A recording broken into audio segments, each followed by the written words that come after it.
हर साल hundreds of smartphone launches के videos देखने के बाद फाइनली मुझे रियलाइज हुआ कि ज्यादातर लोग स्मार्टफोन गलत नहीं खरीदते हैं, वो खुद से सवाल गलत करते हैं। तो आज मैं तुम्हें बताने वाला हूँ 10 क्वेश्चंस जो तुम्हें खुद से जरूर पूछना चाहिए, चाहे तुम 10,000 रुपए वाला स्मार्टफोन ही क्यों ना खरीद रहे हो। और ये क्यों करना है? मान लो तुमने 30,000 रुपए का स्मार्टफोन खरीदा और 2 दिन बाद तुम्हें पता चलता है कि भाई 30,000 रुपए वाला स्मार्टफोन भी वही काम करके देता है जो मैंने 30,000 लगा के खरीदा है। ठीक है, तो क्या करोगे?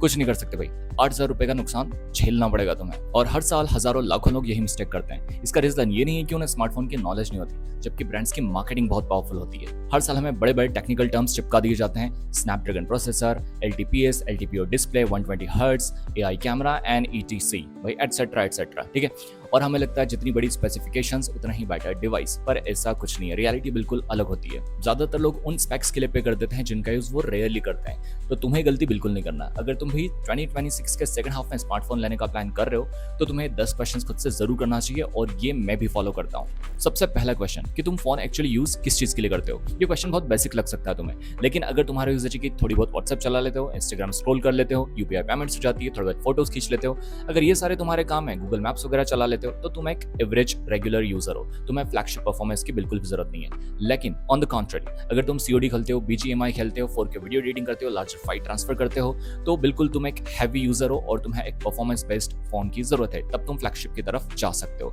तुम्हारी जो फोन को खरीदने की चॉइस होना चाहिए वो फॉन्ट के हिसाब से नहीं, नीड के हिसाब से होना चाहिए। क्वेश्चन 2, तुम्हारा असली बजट क्या है? हमेशा अपने स्मार्टफोन का बजट रिव्यू देखने से पहले डिसाइड करना, रिव्यू देखने के बाद नहीं। क्योंकि रिव्यूज देखते वक्त हम एक ट्रैप में फंस जाते हैं, सोचते हैं चलो भाई 5,000 और डाल देता हूँ, थोड़ा सा बेटर स्मार्टफोन आ जाएगा, बस 2,000 की तो बात है और हमारा प्रोसेसर यहाँ से वहां पहुंच जाएगा। और फिर सोचते बस 1,500 और, इसके बाद प्रोसेसर भी मेरे को यहाँ से वहां मिल जाएगा। ठीक है, और ये कब 20,000 से 30-35,000 तक पहुंच जाता है हमें बिल्कुल पता नहीं चलता। ये गलती तुम्हें बिल्कुल भी नहीं करना है। अपने नीड्स एंड वांट्स में क्लैरिटी रखो और एक्स्ट्रा पे करने से बचो। और ये जो एक्स्ट्रा बढ़ा हुआ बजट है, ये कोई स्मार्टफोन बाइंग नहीं है, ये सिर्फ खुद को कन्विंस करना है कि भाई जो मैं एक्स्ट्रा पे कर रहा हूँ वो जस्टिफाइड है। नंबर 3, किन स्पेसिफिकेशंस को इग्नोर किया जा सकता है? थोड़ी देर के लिए मान लो आपको कोई फाइट सीखना है, किसी भी टाइप की फाइट, तो जो असली मास्टर होगा वो अपने शिष्य को अटैक से पहले हमेशा डिफेंस सिखाएगा।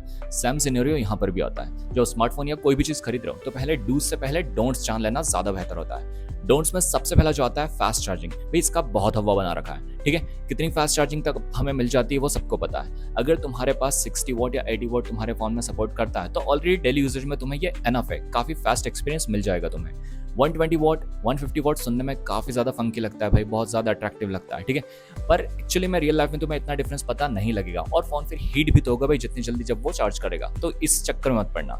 दूसरा जो एक और इसी में एक और मिथ आ जाता है भाई कि 7 साल के अपडेट, इसको मिथ तो नहीं कहूंगा एक्चुअली में।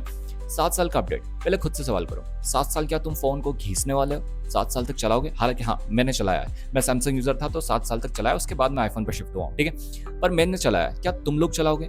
मोस्टली अधिकतर यूजर जो है वो 2 से 3 साल या 3 से 5 साल में फोन बदल देते हैं। और मैं भी जो इस वीडियो को देख रहे हो, कुछ लोग मैं भी हर साल नया फोन बदलते हो, और कुछ होंगे जो 7 साल तक चलाते हैं। तो तुम खुद से सवाल पूछो, क्या तुम एक फोन को 7 साल तक चलाने वाले हो? अगर हाँ, तो सॉफ्टवेयर अपडेट 7 साल के तुम्हारे लिए होना चाहिए। तुम इसको कंसिडर कर सकते हो, वरना कंसिडर करने की कोई जरूरत नहीं है। तो फिर किस चीज पर हम फोकस करें? तुम्हें फोकस करना चाहिए कि जिस भी ब्रांड का फोन खरीद रहे हो क्या वो अपडेट्स टाइम पे देते हैं या नहीं।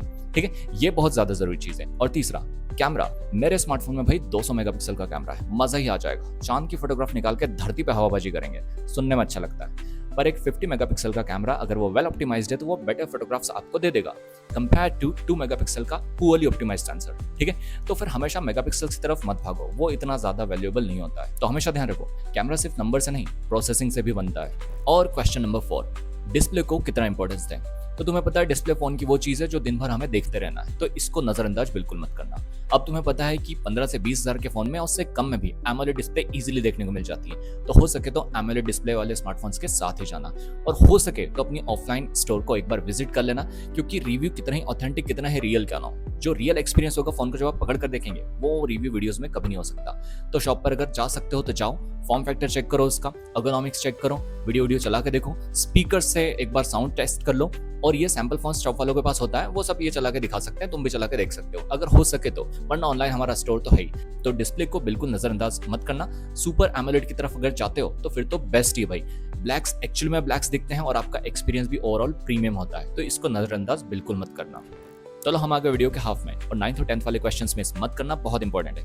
5th क्वेश्चन में तुमसे डायरेक्टली पूछना चाहता हूं, बताओ कि परफॉर्मेंस में सबसे ज्यादा इंपॉर्टेंट क्या है? हाँ, वही जो तुम्हारे दिमाग में आया, पर हाँ सिर्फ वही नहीं, प्रोसेसर, यही आया होगा।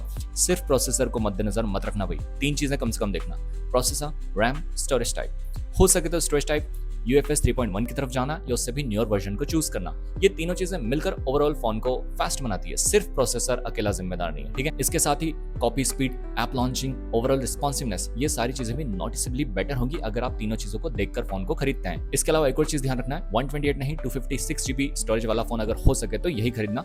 ये फीचर में बेटर इन्वेस्टमेंट साबित होगी, क्योंकि आज images, photos, games, AI features सब कुछ फोन के स्टोरेज को बहुत ही फास्ट कंज्यूम करते हैं। तो फ्यूचर में अपने मेन चीजों को, फोटोज को, वीडियोस को डिलीट करने से अच्छा है कि आज थोड़े से पैसे डाल के फ्यूचर के लिए एक बेटर इन्वेस्टमेंट कर ली जाए। और ये रहा 6th क्वेश्चन, कैमरा कैसे जज करें। तो सबसे पहले मुझे ये बताओ कि तुम लोग फोटोज किसकी लेते हो, फैमिली, फूड, ट्रैवल या इंस्टाग्राम के लिए। और अगर तुम्हारा जवाब है इनमें से कोई नहीं, तो सिर्फ मेगापिक्सल की तरफ मत भागो। तुम्हें एक्चुअली में देखना चाहिए day light sample, low light sample, video stabilization, ये सारी चीजों को देखकर ही तुम्हें फाइनली कैमरे के बारे में डिसीजन लेना चाहिए।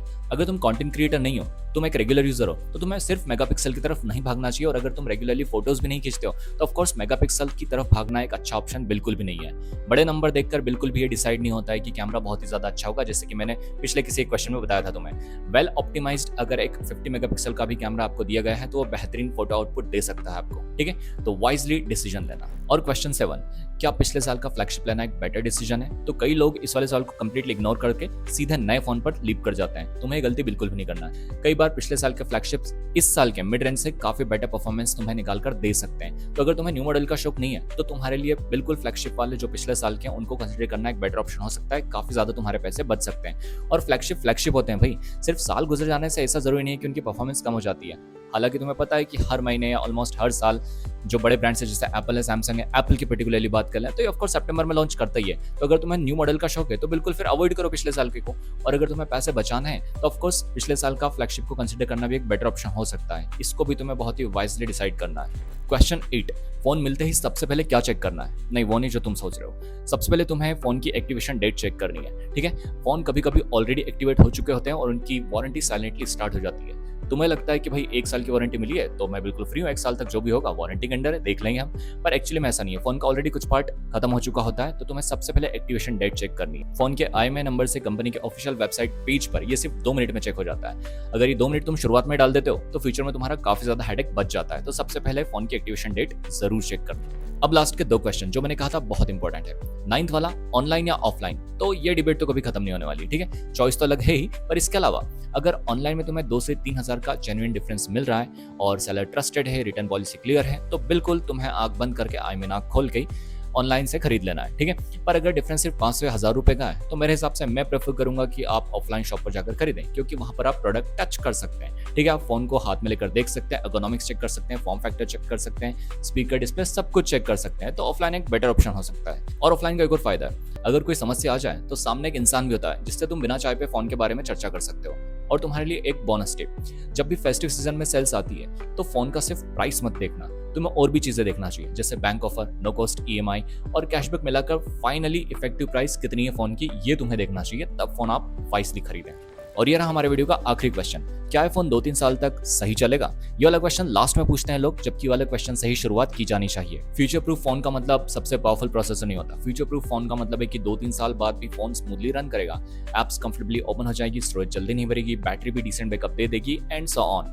ये सारी चीजें उस फोन को एक फ्यूचर प्रूफ फोन बनाती है। और ज्यादातर लोग अधिकतर टाइम 2 या 3 हजार रुपए बचाने के लिए कॉम्प्रोमाइज कर लेते हैं। 128 GB स्टोरेज का फोन ले लेते हैं, पुरानी स्टोरेज टेक्नोलॉजी रहती है, उसमें वीक प्रोसेसर रहता है और बाद में लगभग 1-8 साल में ही फोन उनका दम तोड़ देता है और फिर फोन को कोसते रहता है। फोन को खरीदते वक्त उन्हें वो डिसीजन सस्ता लगता है, लेकिन 1 या 2 साल बाद उनका ये डिसीजन उन पे बहुत भारी पड़ने लगता है। इसलिए कभी कभी थोड़ा ज्यादा इन्वेस्ट करना फोन को हर 2-3 साल में कोसने से कई ज्यादा बेहतर है। तो तुम लोग हमेशा याद रखना कि सस्ता फोन और वैल्यू फॉर मनी फोन हमेशा एक ही चीज नहीं होते। एंड ट्रस्ट मी, अगर आपने 10 क्वेश्चन अपने आप से पूछ लिए फोन खरीदते वक्त, तो अगले 4-5 साल में फोन खरीदते वक्त आप कभी भी रिग्रेट नहीं फील करेंगे। और आपने नोटिस किया होगा कि मैंने इस पूरी वीडियो में कोई भी फोन आपको रेकमेंड नहीं किया है, क्योंकि परफेक्ट फोन का कोई पर्टिकुलर मॉडल नहीं होता है, ठीक है। एक परफेक्ट फोन वही है जो आपकी नीड्स, बजट और आपके यूजेज को परफेक्टली मैच करे। और हर इंसान की नीड, यूजेज और बजट अलग होता है, इस वजह से मैंने कोई भी फोन आपको रेकमेंड नहीं किया। एक और बात, अगर आपको टेक्नोलॉजी को बिल्कुल सिंपल शब्दों में बिना किसी चार करना अननेसेसरी हाइप के जानना है, तो ये चैनल बिल्कुल तुम्हारे लिए ही है। अगर तुम्हें लगता है कि आज बिल्कुल कुछ नया सीखा है, जेन्युइनली नया सीखा है, तो चैनल को सब्सक्राइब करके आपका सपोर्ट जरूर दिखाएं। तो मिलते हैं तुमसे नेक्स्ट वीडियो में, तब तक के लिए स्मार्ट बायर बनो,